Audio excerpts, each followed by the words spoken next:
welcome to the new session.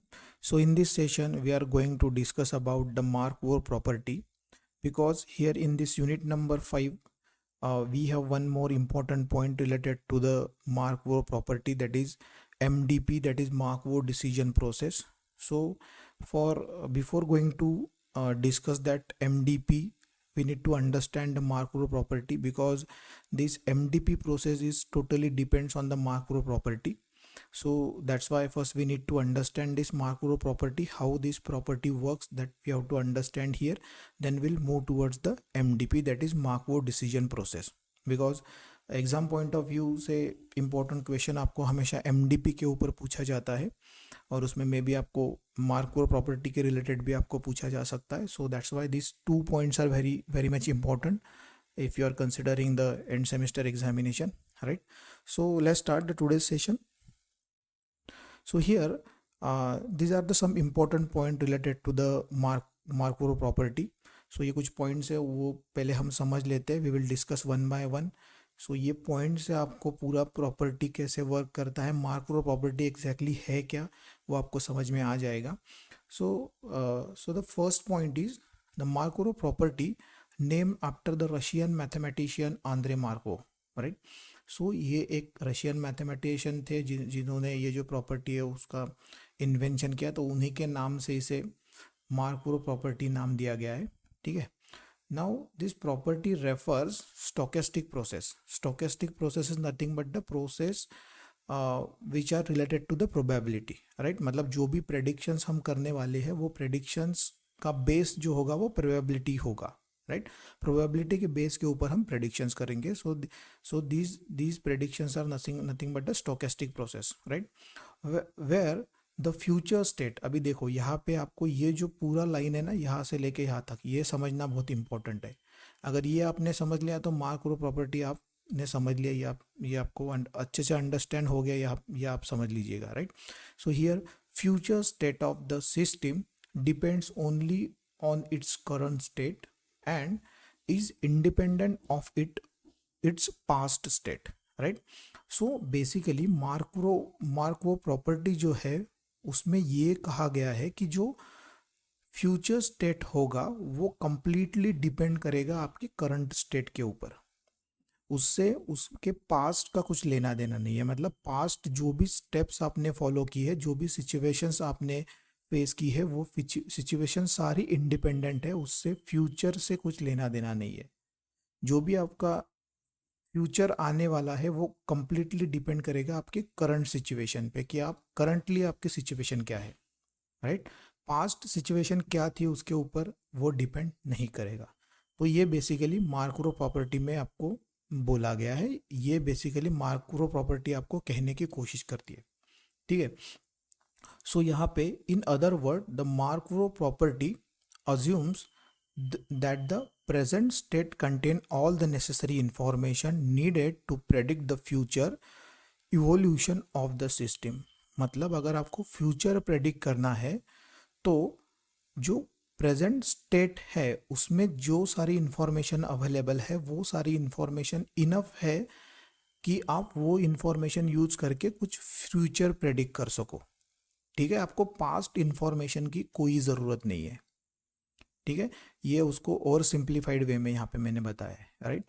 और हम देखते हैं नीचे क्या है. The next point is the Markov property is a concept that describe how thing changes over the time. मतलब ये जो प्रॉपर्टी है उसमें जो चीज़ें हैं वो टाइम के हिसाब से कैसे चेंज होते जाती है, तो वो स्पेसिफिकली वो डिस्क्राइब करने की कोशिश यहाँ पे होती है.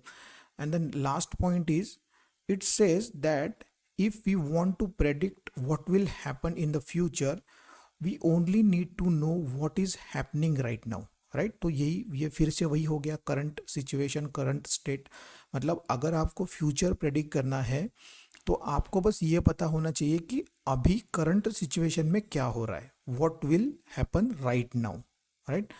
We only need to know what is happening right now. अभी करंटली सिचुएशन में, करंट सिचुएशन में क्या हो रहा है, उस सिचुएशन को हम ऑब्जर्व करके उससे रिलेटेड इंफॉर्मेशन कलेक्ट करके हम फ्यूचर प्रेडिक्ट कर सकते हैं. हमें पास्ट सिचुएशन से रिलेटेड कोई डेटा की ज़रूरत नहीं है. right? So the past doesn't matter for making the prediction, right? So if you have to make a prediction, you have to only use, or you have to only use the information related to the current scenario, right? So basically ये कुछ important points थे जिससे Markov property आपको अच्छी तरीके से समझ में आ जाएगा। बहुत इजी कॉन्सेप्ट है, ठीक है? तो ये कुछ इंपॉर्टेंट पॉइंट है। मैं कुछ एग्जांपल्स भी आपको दूंगा जो कि आप डे टू डे लाइफ में आप यूज़ करते हो और आपने बहुत सारी जगह पे वो एग्जांपल देखे होंगे, ठीक है? तो यहाँ पे आप देख सकते हो कि प्रीवियस इवेंट मतलब जो भी पास्ट इवेंट हो गए उसका कोई लेना देना नहीं है। ओनली द फ्यूचर और your next level is depend on the current situation. आप करंटली आप किस सिचुएशन में हो, वही सिचुएशन के ऊपर आपका जो फ्यूचर है, जो नेक्स्ट स्टेप है, वो आपका डिपेंड करता है, right? So this is about the Markov property, right? So अभी नेक्स्ट पॉइंट पे चलते हैं। So mathematically this is the equation for Markov property, right? ये पूरा का पूरा इक्वेशन है। अभी इसमें मैं इसके डिटेल में ज़्यादा नहीं जाने वाला, राइट? सो यहाँ पे ये जो टर्म्स है उसके बारे में मैंने लिखा, जैसे x T represent the state of the system at a time T, right? So time के हिसाब से आपकी स्टेट कैसे चेंज होती है तो उसे रिप्रेजेंट करता है this X T and this whole term, right? So this term, that means this term, complete term is represents the conditional probability of the future state given by the entire history of the past state, and these steps represent the conditional probability of future state given only the current state, right? सो इसके detail में अगर आपको जाना है तो आप specifically अलग अलग सोर्सेज पे जाके मैथमेटिकल इसके पीछे का मैथमेटिक्स देख सकते हो। अभी मैं इसके ज़्यादा डिटेल में नहीं जाने वाला, बस हम मार्को प्रॉपर्टी के पीछे जो थ्योरेटिकल बैकग्राउंड है उसके बारे में हम डिस्कस करेंगे, ठीक है? सो आई होप कि आपका वो जो मार्को प्रॉपर्टी से रिलेटेड जो पॉइंट है वो आपको अच्छी तरीके से समझ में आ गया होगा। और अगर अभी भी फिर से आपको समझ में नहीं आया होगा तो कुछ एग्जाम्पल्स है जो आप एग्जाम्पल्स समझ के आपको स्पेसिफिक प्रॉपर्टी के बारे में आपको पता चल जाएगा। बिकॉज अगर मार्को प्रॉपर्टी के बारे में आपको अच्छी तरीके से समझ में नहीं आएगा तो आप MDP that is Marco decision process के बारे में आपको समझने में डिफिकल्टी होगी, बिकॉज वो इसी के ऊपर बेस्ड है, राइट?